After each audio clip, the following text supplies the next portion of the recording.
Shalom. In this reading of Zionism 101, my book on Zionism, I'll be reading from the first chapter and the first part of the first chapter, the first subsection. It's called Diaspora and Historical Context.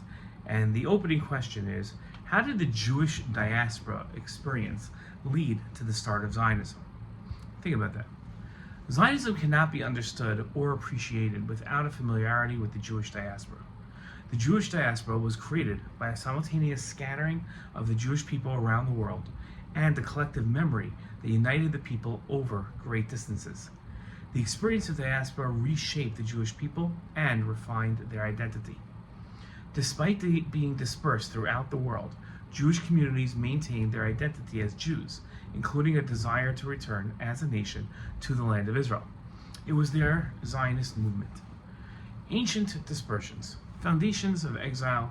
The Jewish diaspora started with the Babylonian conquest of the land of Israel, the destruction of the first temple in Jerusalem, and the exiling of the Jewish people in 597 BCE to Babylon. Although the Jewish people returned to the land of Israel 70 years later and rebuilt their temple, the Jews faced a second conquest, the destruction of the second temple, and exile by the Romans in 70 CE. Lastly, the Arab-Muslim conquest of the land of Israel, then called by its Roman name Palestine, in 636 CE, forced most of the Jews out of their homeland. Throughout their time in exile, the Jewish people never forgot returning to Israel and included an eventual return to Israel in their prayers. It was their pining for Israel that would one day fuel Zionism. Jewish life in the diaspora.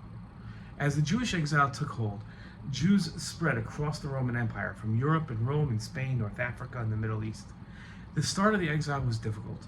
Jews were challenged by persecution under Roman rule, economic restrictions, and even forced conversions. Zionism would eventually call upon the experiences and strength of these first Jewish exile communities. As the exile continued, the Jewish diaspora expanded further and to new areas. Jewish communities were established in Western Europe. Jews became known for their economic roles in each host country, and Jews became merchants, moneylenders, and scholars, but were often restricted in their professions by Christian guilds. While Jews flourished in certain areas, their experiences of marginalization and persecution amplified the need for a return to their land and independence. The persistent memory of the land of Israel kept the promise of a return to Israel alive.